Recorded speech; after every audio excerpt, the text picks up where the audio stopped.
We get to see Jaime Lannister naked. That's it. That's what we're talking about. And his dick twitches. Right. Best chapter twitchy, there twitch, is. twitch. Thank you, George. I'm complete as a human being.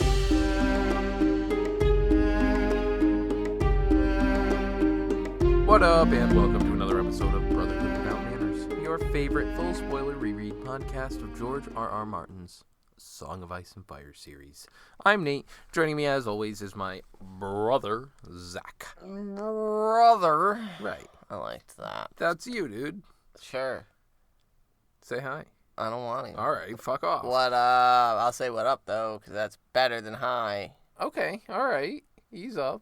That's all I So got. we read A Song of Ice and Fire here. We are full spoiler. Turn back now if you have not seen them, read them. I guess you can see the books and not have consumed them as a piece of art. But if you haven't read them and you don't want it spoiled, then stop now and come back once you're at this point. So that way, you can enjoy it a bit more. We're getting into the good stuff. We're at the good pouring of Storm of Swords where the shit starts hitting the fan. Last episode, we were reading Davos 4, and Davos was brought up from his cell with Sir Alistair, talked to Stanny Boy after some threats by Sir Axel Florent, and was made hand of the king. And that was pretty dope. And then Melisandre came in and got all dramatic about the great battle, the great one. Right. I saw it. And Stannis also, in the flames, saw the Fist of the First Men, which is pretty cool. Yeah, and then they tossed some leeches into a fire pit, cast some ill wishes on some kings across the land, false kings, and that was pretty much that. Yeah, and then they shit all over Jane Poole. What? No, I didn't. Oh. Why would you say such a Sorry. thing? So speaking of that, since you're being a fucking jerk, I did not ever say that anything wrong with Jane Poole. I wouldn't shit on her. Don't listen to that. But this episode is the episode we're going to announce who our special guest is. Oh, we are announcing Yeah, it? in the small council. We're going to You have to wait till the end. Yeah, so if you'd like to find out the unbelievable guest's name. First, I guess we should also announce that we made a mistake in the numberage, and so... We've already recorded that episode. Right, well, we've already recorded it with the guest, and it is not, I believe we've announced it as being Arya 6? 7. Well, the next one. It's going to be Arya 8. And it's Arya 8, which, in layman's terms, it's the High Heart episode which is of technically Arya. 6 episodes from now. Right. But we will be coming at you with episodes regularly so that we can get to that one with So, her. stick around. Stick around till the small council to actually find out who it is. But, guys, it's a great fucking episode. It's a really good episode. We had a lot of fun. So And we'll we get had a into lot that. of fun. So this episode, we are not reading Davos. We are reading Jaime. Thamey. And so last we left Thamey, Thamey. he was trying to recover. He's in possession of the goat. Vargo Hoat has Jaime. He's cut off his hand, and Jaime's not feeling so good about it. It really fucked with his mental faculties as well as his physical faculties. We began to really see the breakdown of Jaime Lannister as we knew him for the first 3 books, and Jaime Lannister as we are going to know him. It will start to emerge in this one. He's breaking out of his cocoon. Right. At the end of Jaime's last chapter, Jaime 4, they arrived at Harrenhal and met Roose Bolton, who essentially said, we need to treat Sir Jaime correctly and Lady Brienne. So get them clothed and bathed and yada yada yada, and we'll take care of them. And Roose Bolton is a creepy motherfucker, as we all know. And so things were kind of left. But we also know that he is nice to his guests. Allying with the Lannisters at the moment, right? And so we pick up Jaime 5 with the bathhouse. So, yeah, the Harrenhal bathhouse. Jaime has been summoned to dinner with his liege lord, Roose Bolton. Yeah. And therefore he must be clean because road grime. So, if you're new to rereading the bathhouse chapter here, Jaime 5 is a pretty prominent chapter. Because not only do we get the deepest insight into who Jaime Lannister we is get as a to person, see Brienne naked. It is not like...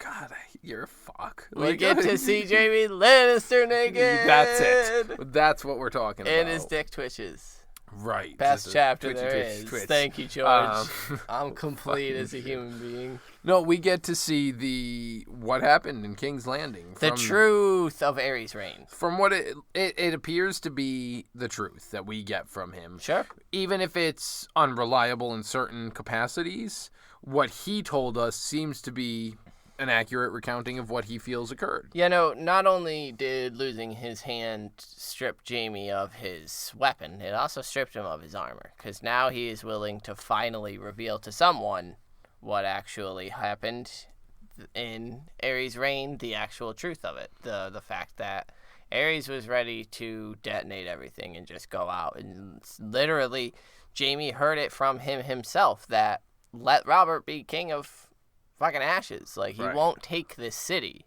And Jaime acted accordingly. Heroic or not. We'll take this city. So, yeah, Jaime enters into the same tub area that Brienne is, and she's not happy about that. Yeah, it's pretty funny. So Jaime orders all the help out because they're fine, and then climbs into the same tub as Brienne, feeling horrible, but still much better than he has. Just a quick drawing the attention to that. He's still a prisoner. And he's commanding the guards, though he's been in prison for how many years? 2 years or some shit something like that at this point. And he's been on the run since, and he's lost his hand now.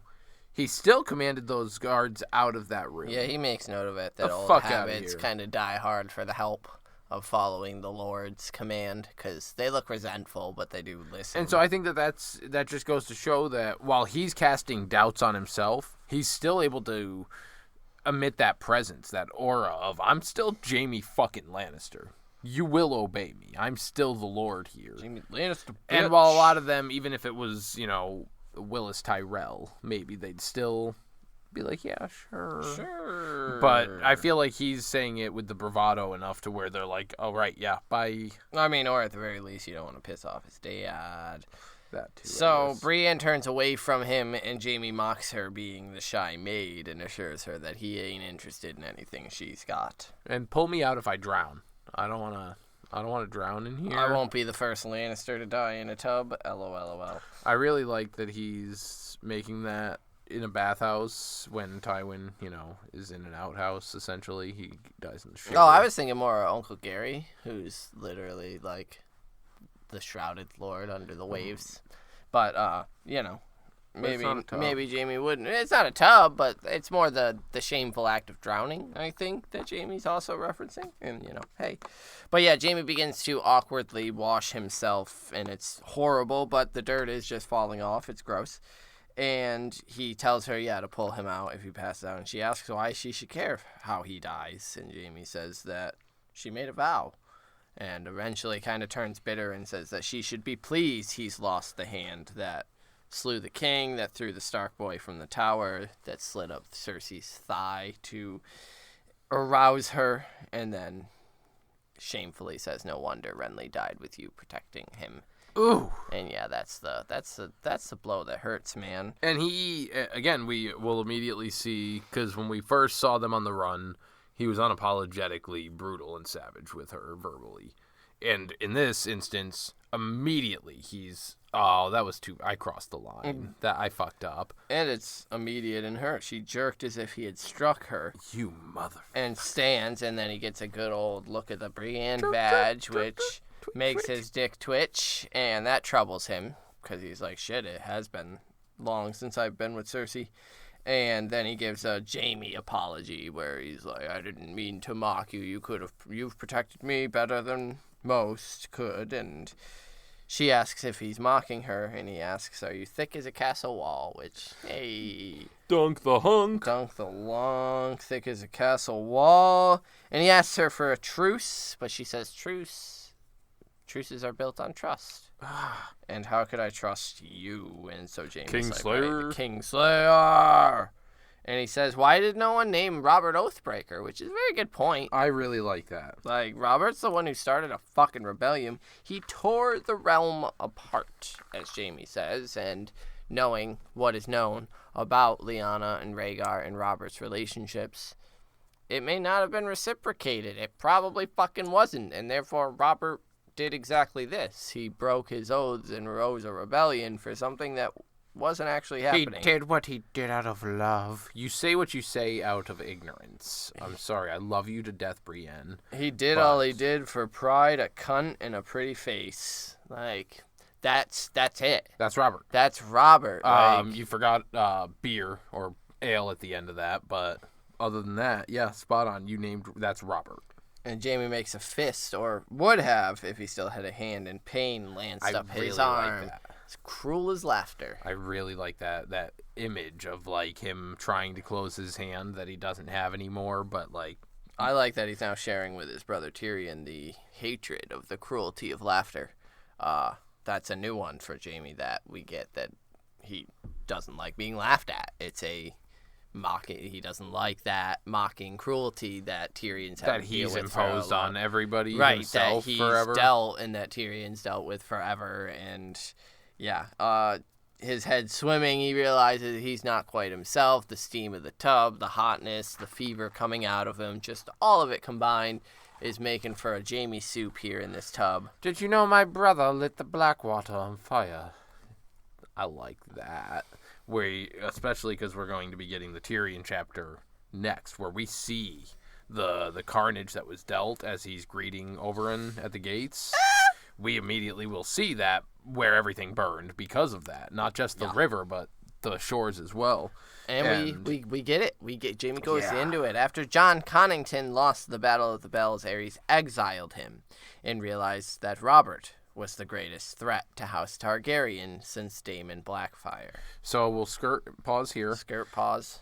This is we've had brief mentions of Jon Con here and there. We got it in Brand 2 with the Night of the Laughing Tree. Yep. We get it just little mentions here and there, but that's I think just really prevalent that we're about to get this, as we just stated, what he believes to be some of the most real and impactful things of the time, and he brings up Jon Con. Yeah, this is such a ridiculously brilliant comparison here, because the House Blackfyre started the Dance with the Dragons, the first dance, and Robert's rebellion and then reign is kicking off and leading into the second Dance of the Dragons that we're going to be getting in Winds of Winter and spring. That brings me to a point with Aerys is dumb and mad, but he was right here. Jon Con running off. We also know that some of the Blackfyres went out to Bravos area, and then that's where that's where the what up, Illyrio? Where they come from when they come and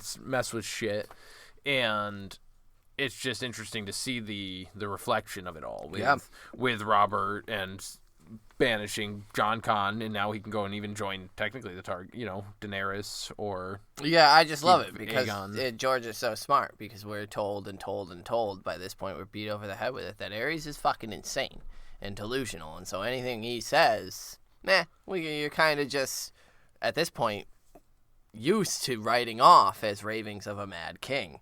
But this is true. This is absolutely true and correct, and this is exactly what happens. It leads to the greatest threat to not only House Targaryen, but the realm, the damage the realm faced during the first dance. Like, that's what's occurring again, and it's just such a good line by George. But so he wasn't wearing his white cloak that day. He was wearing his gold. You skipped a bunch of stuff. Hold on. Yeah, because the king had gracelessly, and I think this is brilliant that we're getting reminder of the Dornish involvement right before Tyrion's next chapter, where Oberyn shows up. But Aerys gracelessly reminded Lewin Martell that he still held Elia, and sent him to take command of the 10,000 Dornishmen that were coming up the King's Road. So the Dornishmen, not only do we know what happens, Oberyn comes to King's Landing for justice for Elia and her two children, they were kind of threatened and coerced into fighting for the Targaryens on the day of the rebellion, or the time being the rebellion. Right. So that just double baggage, that not only do the Tyrells and the Dornishmen have a ton of baggage, not Oberyn and Willis though, but the Targaryens do as well. And so it's just so there's so much here. John Derry and Barristan Selmy had rode to the Stony Sept to rally the Griffin's men, what remained of them, and Prince Rhaegar had returned from the south and persuaded his father to summon... What was he doing in the south? What was going on down there? Tower Joy. What? Tower Joy. I didn't hear you. The Tower of motherfucking Joy. Okay. At which point he went and got his ass beat at the ford.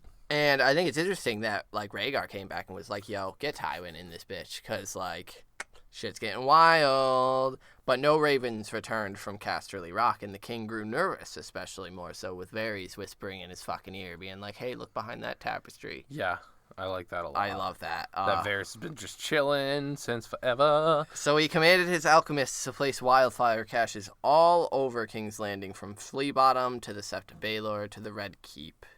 And everything was done in the utmost secrecy. Not even the acolytes were trusted with this information. The queen's eyes were long closed, and Rhaegar was busy marshalling an army. But Aerys wanted to take no chances. Nah, none. Zero. But the new hand was not entirely stupid. Lord Charlested. Chelstat. Yeah. Sure, Chelstat, who became suspicious of Rosart, Bellis, and Garrigus, who were the pyromancers. Yeah. Also, interesting point about Chelsted, he was... Ooh, excuse me. Whoa. Sorry, I tried to drink a little bodily functions, they happen. I tried to drink a little wildfire to become a dragon. Didn't work, but my acid reflux did.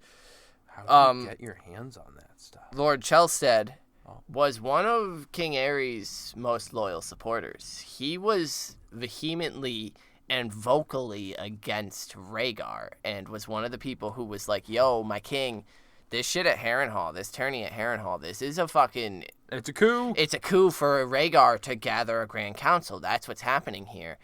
And I just think that's interesting because, as we know here, Chelsted gets fucking torched alive for speaking against Aerys here. If that's not a similar parallel to Watch with Dany, of the hand that supports them the most, but right. not in the way they want and gets roasted, that maybe we may see a similar thing with Dany come up in the future. But I just thought it was interesting that Tyrion. You think Tyrion's gonna be the hand? Tyrion, maybe Jorah. I was thinking there's a couple different different candidates, but yeah, he confronted Aerys, did all he could to dissuade him. He pled with him, man. Right. Yeah, pled, cajoled, joked, jested, threatened. Did everything in his power. And when he failed, he took off his chain of office and flung it at Aerys' feet, which, while I was, noting and jotting and reading this chapter, I couldn't help but think of the show, the last season, when he flings it. Yeah. I think that's what inspired that scene, is this one here of... This is a very powerful moment, especially knowing at this point it's kind of out with Aerys that like he's torching motherfuckers and kind of crazy. So for Lord Chelsted to do this, like that's balls, man. Bold. That is big brass fucking balls. Bold fuck. So they said, "Fine, fuck ya. You're ashes. You can't be the hand of the king," and they gave it to Rosart. Aerys burnt him alive for that and had Rosart appointed hand. The man who cooked Lord Rickard Stark in his armor. Yeah. Which it is, I think, extremely significant that Jaime holds on to that, because that's his PTSD moment. That's the moment I think he realized how fucked the society is that Rickard Stark was just burned alive in his armor. And it's the king. I can do nothing about it because this fucking mad psycho is king and is saying it. I have to protect him. I have to listen to him abusing Elia and shit in the room. And, he even there's a discussion with Jaime, I believe, and Sir Gerald Hightower, where Sir Hightower, Jaime says, I think it's Jaime, tells Gerald Hightower, we're supposed to be protecting her too. And he says, yes, but not from him. And it's just, the Lord Rickard Karstark is where Jaime had to go away in his mind and be somewhere with Cersei. That's his PTSD moment that he keeps coming back to. And Aerys kept him close. Of course he did. He was Tywin's little baby boy. His heir, his son. And so Jaime heard it all, though. And he can remember the shine of Rosart's eyes as he unfurled the map as they were deciding where to place the substance. Just the excitement, the glee in it. Jeez. So Robert versus Rhaegar happens, and everyone knows how that played out. The queen is shipped off to Dragonstone with Prince Viserys. Elia was forbidden by Aerys, who believed that Lewin betrayed Rhaegar at the Trident, so the Dornishmen are playing him false, so he kept Elia close to him. We also know that Willem Derry and went as well, and of course that the queen is pregnant with Daenerys at this point. Danny. And so they're gone. Ned comes flying down the country with the vanguard, and he makes a stop at King's Landing. This is also where we get the quote. Well, he's racing. After he shipped him off, Aerys had said, "The traitors want my city, and I'll give them naught but ashes. Let Robert be king over charred bones and cooked meat." And Jaime thought here that Aerys meant to be born anew. He didn't think he was going to die if he blew up the city. Yeah. And so, Ned's racing south, but Tywin got here first. He arrived at the gates, and Pycelle advised Aerys to open the gate, convinced him to, and Jaime notes that it's the one time he should have listened to Varys, which I think is interesting that Varys was telling him, "No, your grace, you can't trust Tywin. Don't open those gates." So what is that? that. Why? He knows that Aerys is gonna burn the city, blow it to bits. Is that what he wants? Is to reveal the monstrosity that is the Targaryen by destroying King's Landing? Why would Varys try to stop Tywin? Unless, is it because he won't be able to, because he knows that Rhaegar can't be seated at this point because he's fucking dead. Yeah. Or, in hiding, if. Right, I mean, it could just be fear that a Lannister will take claim of the throne, and that's a harder sort of task to deal with, a newly I can't really think of specific, there's a lot of it could just be about the children, he's got to make sure that Elia and the kids are safe first. Right, there's the heir, that's technically the next king, is Viserys. Right. Well, Viserys, and then, but Dany. Princess Aegon, or Prince Aegon. Right. Rhaenys, yeah. Jesus, the names. But it's interesting. So Jaime asked Aerys his leave to make terms with his father, and was commanded instead that if he was truly loyal, he will bring Aerys his father's head. So Jaime found Rosart, disguised as a common man-at-arms running for a postern gate. And Jaime killed him first. It reminds me of the Lord of the Rings. I want to say it's the Two Towers with the Battle for Helm's Deep when he's charging down to light it's terrifying. He was disguised as just a common man to slip through, and if he got there, something was gonna just detonate somewhere. One of the sub-city sections of the city. Right. That's just, and he. Then he went to Aerys goes before he could give the order on to another pyromancer. And days later, he went and hunted down Bellis and Gargis. All the other pyromancers, anyone else who had knowledge. One bribed, one cried, but Jaime just gave them their mercy. This is important. Mercy. Jaime is one of the very few people that have knowledge of the locations of these caches of wildfire. Varys, again, I would imagine knows. He was egging on, but. So if Arya slips his face, she'll gain access. Is that how it works?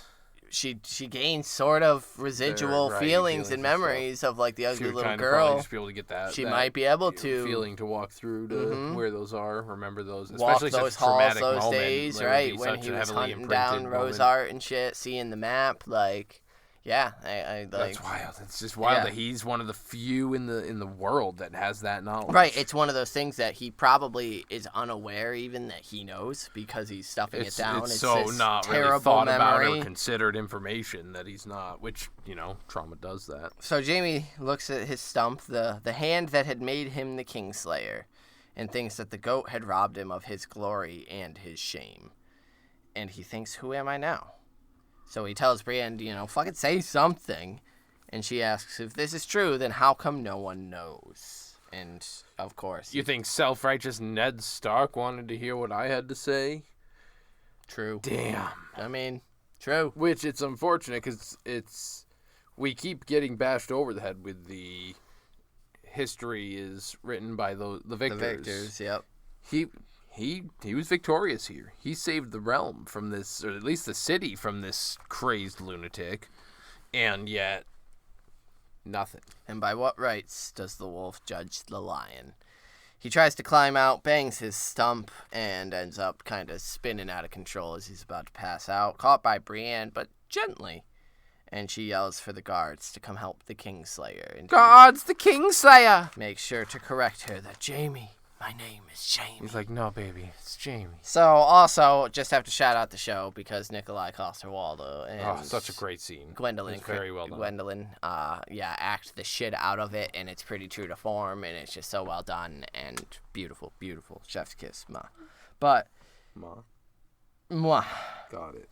Jaime comes to on the floor as Qyburn is over him, saying that basically they'll fucking carry his ass if need be, but Roose Bolton wants him for dinner, so he wants him for dinner. So get fucking clean and get dressed. This is ridiculous. You're a grown-ass man. Wash yourself. So Brienne's like, yeah, we've already been naked together. I'll help him dress and shit. So it's agreed that she will. Brienne is given clothes for him and a stained pink satin gown given to her by the Bloody Maester, as Jaime notes him, which is that just for the Bloody Mummers, just him fitting in the Mummers Maester type of thing. Coupled with his being cast out of the and Citadel. doing the It's a shit. neat, I think that's just a fun, clever title. Brienne's fucking ugly in this dress, yo. Yo, According and to Jaime. fucking stop forcing your damn societal bullshits onto her. Like, she looks great in a suit of armor, and she's a fucking badass. She doesn't Fuck want to wear off. dresses, right? Jaime holds back. He's so kind, holds back all the jokes, though, because, she deserves it. Qyburn brings Jaime a tonic to kind of help him clear his head, give him a little bit of strength. And he only drinks it after Brienne commands him to, which is just an interesting little bit that there's been a hierarchy established here of Jaime This. Yes, Jaime ma'am. ordering the guards around, Dude, or the servants around. He's a submissive little fucking... Right, yeah. That's all he wants. Whether it's Cersei, Brienne, he just needs a woman to take control. Clutching Brienne, he then heads off to dinner with her into the Hall of Hearts of Harrenhal. And in the center of that immense emptiness, the Lord of the Dreadfort sat waiting at a trestle table, attended only by a cupbearer. And now we know from Arya's chapters that this hall is massive, that there's a fuck ton of hearts. 2 are lit. In the center Maybe it's like, but of that immense emptiness. Like, fuck me. What a descriptor. Just...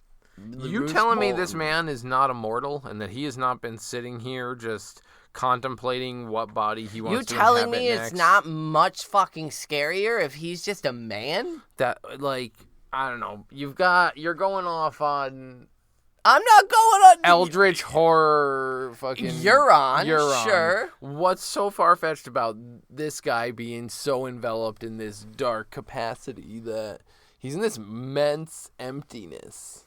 That's awesome.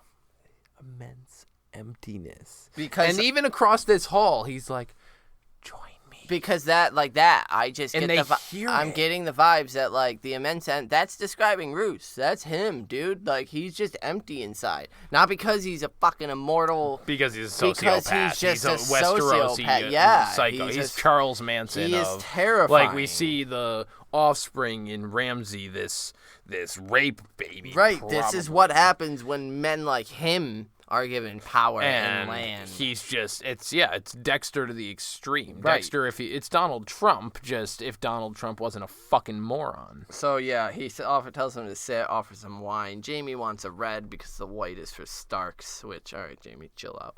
And the talks begin. Jaime questions Roose's intentions, and I just like it because Roose says, regarding you, and smiles at him and says, you're a perilous prize, Sir Jaime. Well, I guess I should. You're a perilous prize, Sir Jaime.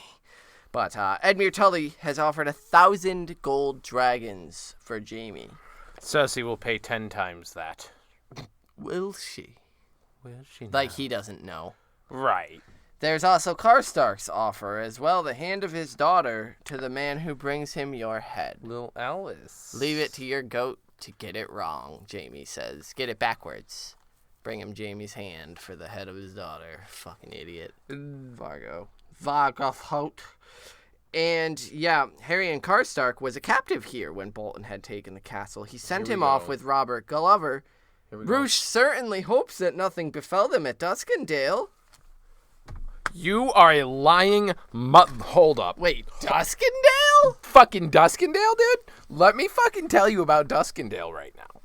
This son of a bitch, in like a page and a half, is going to be like, yeah, that's why they got fucking crushed over at Duskendale, the fucking morons. What are they doing?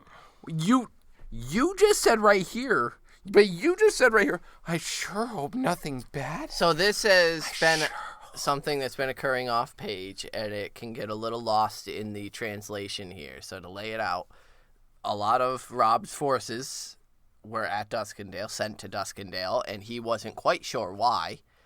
We just found that answer. Roose Bolton is sending men to Duskendale. But when they get there, they are met by a host led by Randall Tarley and Sir Gregor Clegane. Fuck. Because Randall Tarley is a bad bitch in the battlefield. The jig is up! And the mountain that rides, the enormity that rides, as Oberyn calls him, is, a badass bitch at just killing. So, yeah, that's a pretty major reveal in the plot of the Red Wedding. So easy and to it's miss. The most subtle, he's expressing concern for his fellow Northmen. Because it doesn't fall into context until we hit that other point in a little bit where he confirms that he has exact knowledge as to what's going on at Duskendale and this already. Immediately, I really love this chapter getting to see how Roose works, because then he just immediately, he's like, but I've married anyway. So, all these different options. Money, I don't need money, and I don't need Karstark's daughter, because I literally got both with my wife. Fat Walda, what up? Because I got a dowry worth my wife's weight in gold, or in silver, so I chose accordingly, and married a big old fat wife. And got Fat Walda. And so Brienne mentions Roose giving Harrenhal to Vargo Hoat. Well, yes, I can't stay here, and I must attend the wedding with Lady Catelyn. That was his price, and the king demands my presence at his wedding. Sorry.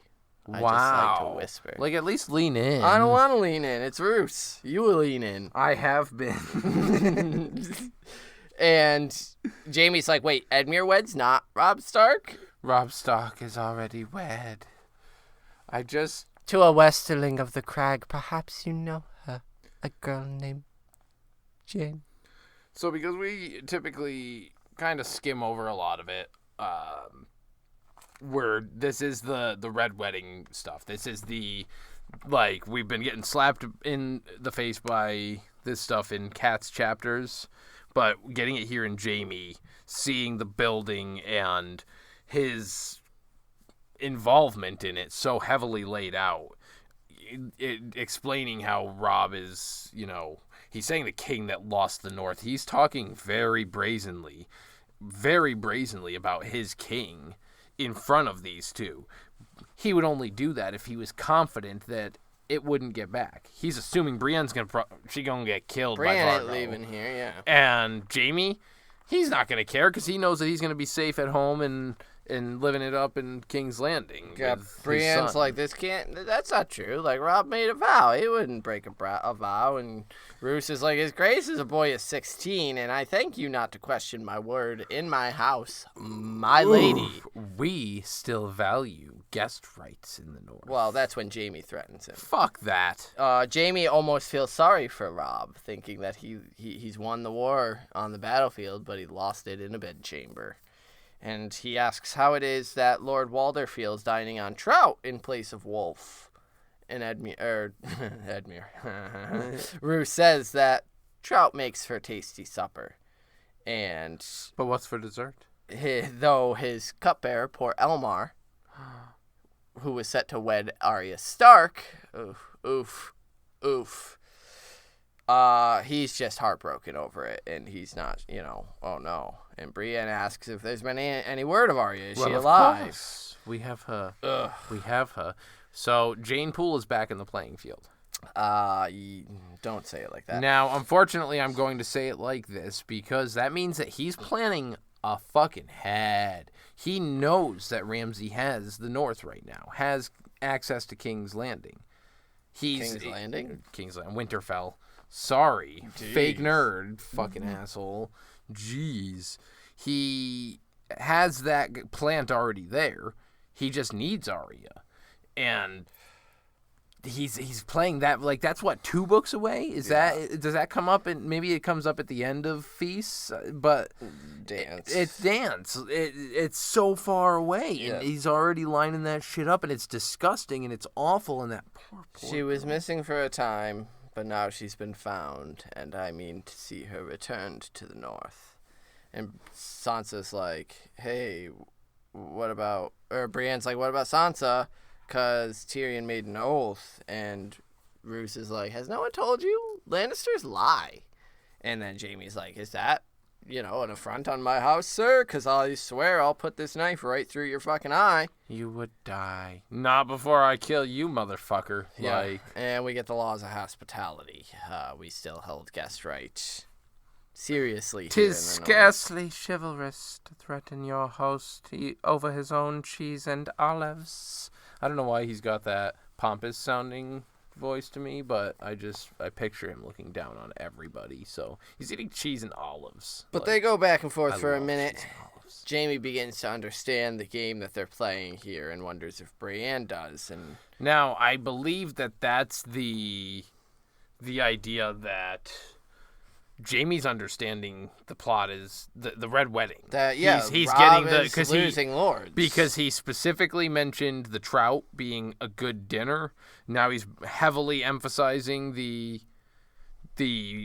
guest right in the meal, and so I feel like Jaime's understanding that there's a coup coming up at the Twins with this wedding. That something's happening. That he's working with the Lannisters at this point. Lannisters are liars, they're fucking sons of bitches, all sorts of just little things that he's trying to drop to Jaime even.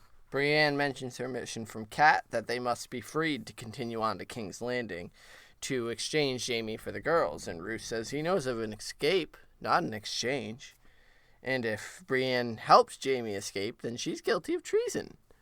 And she says, well, I serve Lady Cat. And he says, and I, the king in the north, or the king who lost the north, as some have taken to calling him. Wink at Jaime, wink, wink at Jaime.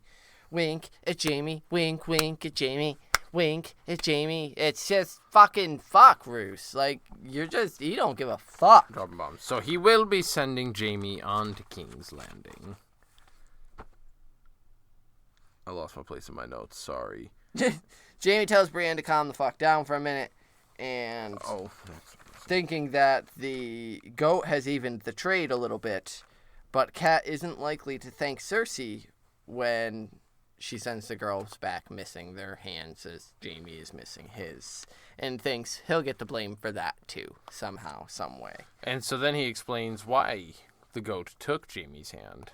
Yeah, he means to send Jaime on, but Vargo Hoat's kind of thrown a little bit of fly in that pudding real quick, and so he breaks it down as to why.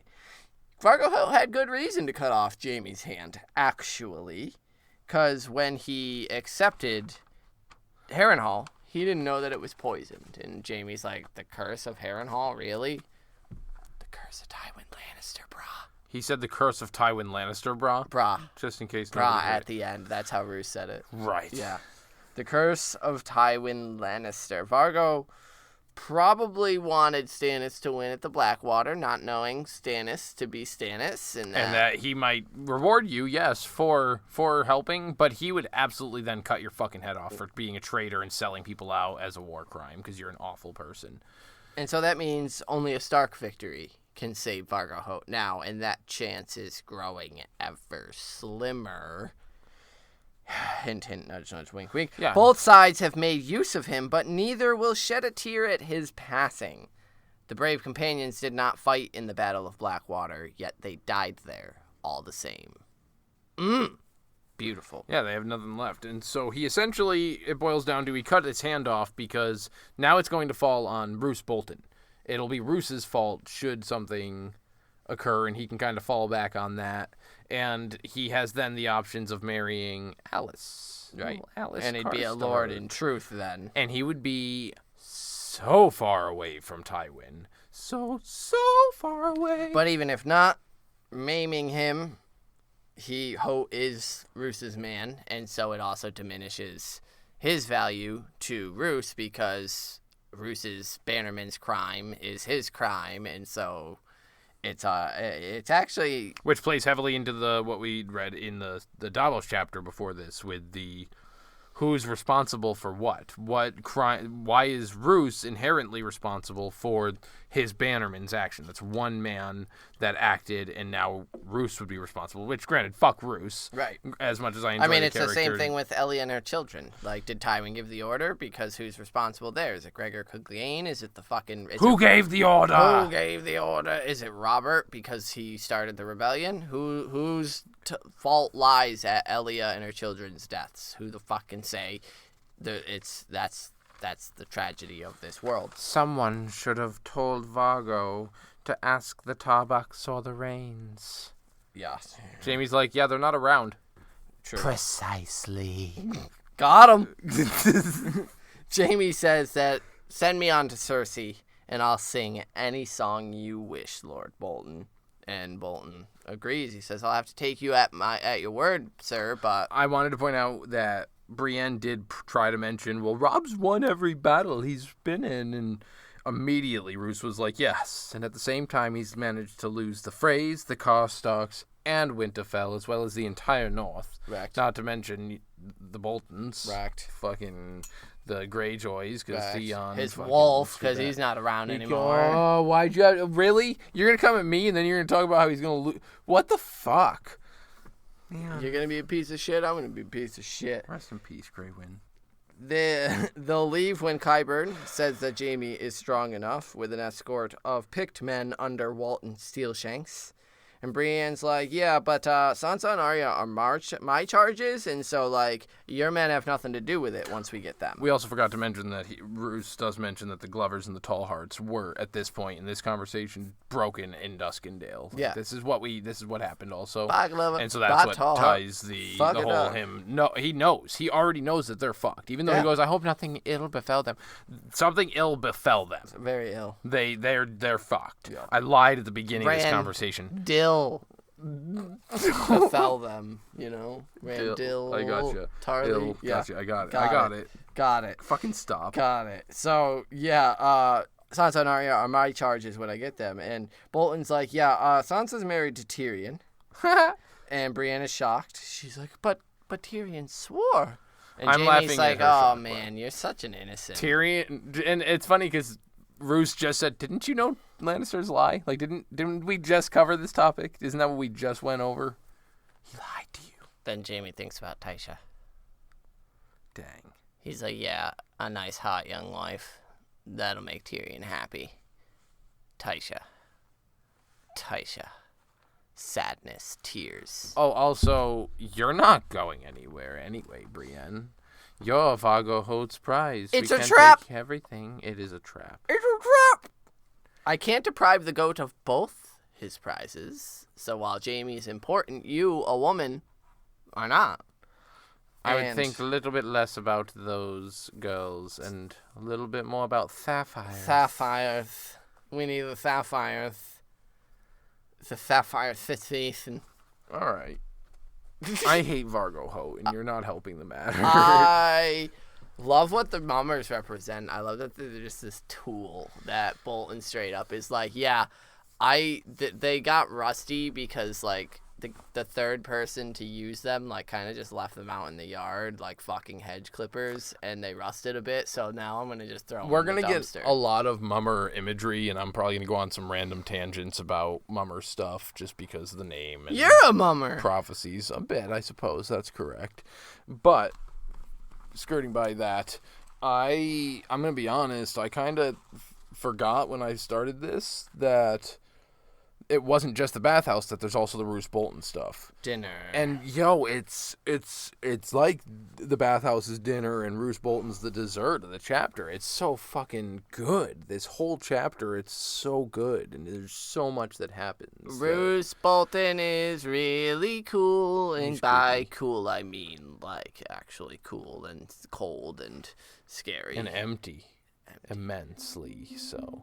Let's convene our small council. Let's do that. Roose is coming.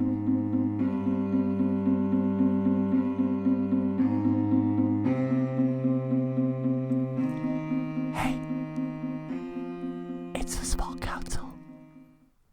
You know that sometimes I just automatically delete the small, almost nothing stuff right at the beginning of the small council, just because I assume it's like you breathing heavy, so I'm probably just going to cut that out. Don't do that. Stop whispering. He's so mad at me whispering this episode. You can go first with your inductee, because you're pissing me off. My inductee is the Juice himself, Roose, because, my goodness, I just want an image, an oil painting above my mantle. I don't have a mantle. I want an oil painting above my mantle of Roose Bolton and Almar, like his little cupbearer, just in this empty void of Harrenhal's Hall of Hearths. Like, it's such a powerful image of him, his beady little ice chip eyes fucking squinting in the darkness, just...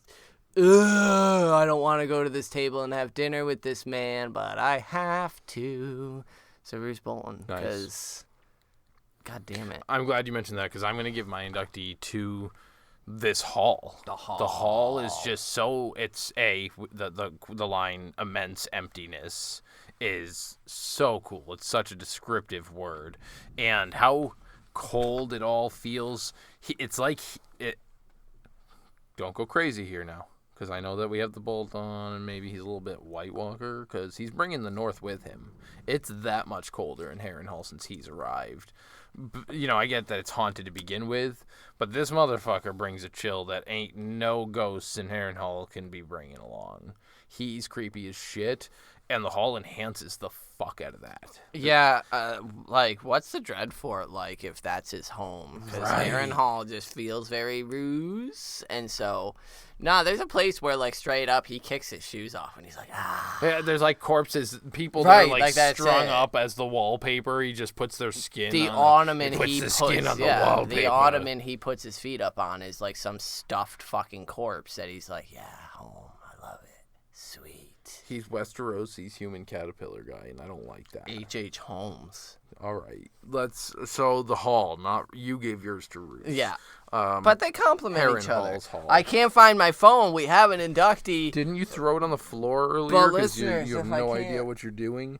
So our inductee comes from Kristen. Thank you so much, Kristen, for writing in. We love every single inductee. Nate just did like the weirdest fucking smile when he said that. You made him real happy, Kristen. Just thought you should know that. Yeah, it was very. I love reading Kristen's emails. She always has like she only Christians. The rest of you listeners. Whoa! Nate hates. Stop. Will you stop? I making love these engaging with for me. Everyone. You are not. You don't speak for me. I can say my words.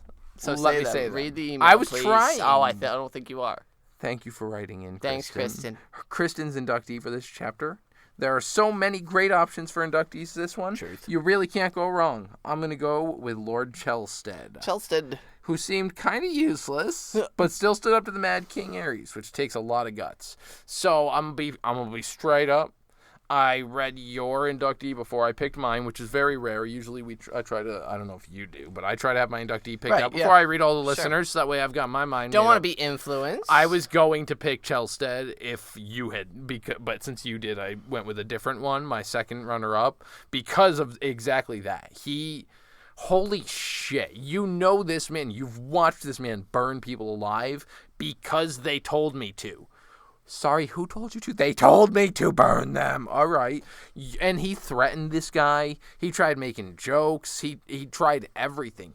What do you do to threaten a king like that? Chelstead deserved better because he is the Neville Longbottom of the series. Right. It's even harder to stand up to your friends, man, and he did. He was, and it's like, it's more fucked up when you realize that he was Aerys' staunchest advocator. He was like, nah, fuck Rhaegar. Like, you're the man, yeah. And even thinking about it, which I suppose could be partially why Varys was so about it, Varys had confidence in Aerys for a while, where he was doing, until he started getting his end of his life and freaking out. Yeah, Varys is not a great person to be judging your stuff off of, but cuts kids' tongues out. He's a savage. Anyway, thank you again, Kristen. Right. We love that. That was Jaime, man. That was the bathhouse. That's a big one. We got King's Landing, and we know it's gonna fucking explode because of Chekhov's wildfire. Chekhov's wildfire under King's Landing. It's gotta fucking blow. It's gotta blow up. Like, you can't put fucking caches of wildfire there and have them detonate. Right. Is it going to be Fagon accidentally torching the city, or Dany? Maybe. I don't know. Is it going to be Arya? Probably. So we're hitting this section of the book where shit is on now. We're over it. We are quickly heading into the Red Wedding. Yeah. That's, I think, within the next 10 chapters or so. Red Wedding. Which would clearly mean that we are about to reach the end of Catelyn. We are going to have very few Catelyn chapters left. And it also means that we will be recording, well, have already recorded. Arya 8. But you'll get to listen to it. Which is on High Heart. Yeah. That's where Arya meets the ghost of High We have Heart. a guest. We have a guest. We do. There's That's a guest on right. that episode. Is that why I brought that up? And it's time to announce who that guest is? Yeah. All right. You I'm go ahead excited. and do that. You may have heard of a podcast other than ours, because we know What? This is your favorite, but that's okay. You can listen to others. We approve. And one of those podcasts may or may not be Girls Gone Canon. It better be Girls Gone Canon. It's definitely Girls Gone Canon. There are two wonderful hosts on that podcast, but we unfortunately couldn't get them both. But we had one come over, and it's Chloe. Chloe's From joining Girls Gone us. Canon. And guys, it's one of the best discussions we've had on this podcast So to much date. fun. Chloe brought a lot of amazing insight And energy to the energy, podcast. and she put Nate in his fucking I know place. you guys are like BFFs. Now, She's and my I don't know- BFF. I don't know and, how I feel like, about that. 'cause We text all the I time. had a slip of the tongue. And No, they just it was a threw me great under the time. We had a bus. great. So much fun. It was so much fun recording with Chloe. The content, the material is amazing. You guys are gonna love it. So Nate and I are gonna hurry up and hustle through. We're gonna be jerks and keep teasing it every episode Right, until oh, then of course. because we had so much fun. It's and magic. It's fucking pure magic. You guys are gonna love it. But we've got a couple episodes to get through, including one more Arya 7, before we get to the High Heart episode with Arya. But next episode that you'll be hearing from us is not featuring a guest. Not yet. But it is Tyrion 5.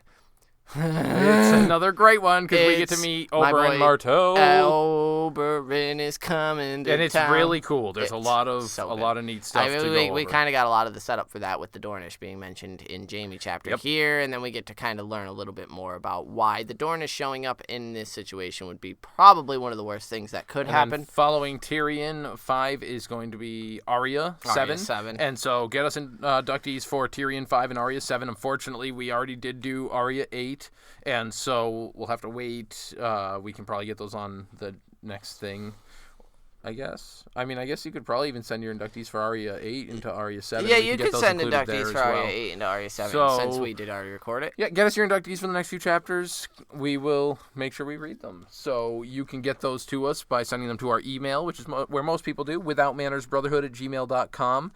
If you would like to send us some messages on Facebook, facebook.com/brotherhoodpodcast. We also have the private group there. You can gain access to that by checking out the Patreon, patreon.com/withoutmanners, where we are going to be very soon, I think within the next few weeks, putting out the next Dunk and Egg part, and that'll mean that Zach's finally blocked out the last portion. I have it fucking blocked out, you numbnuts. Whoa, he rages. You see him raging? See, that's always his go-to, is that I haven't blocked it out. I have it blocked out.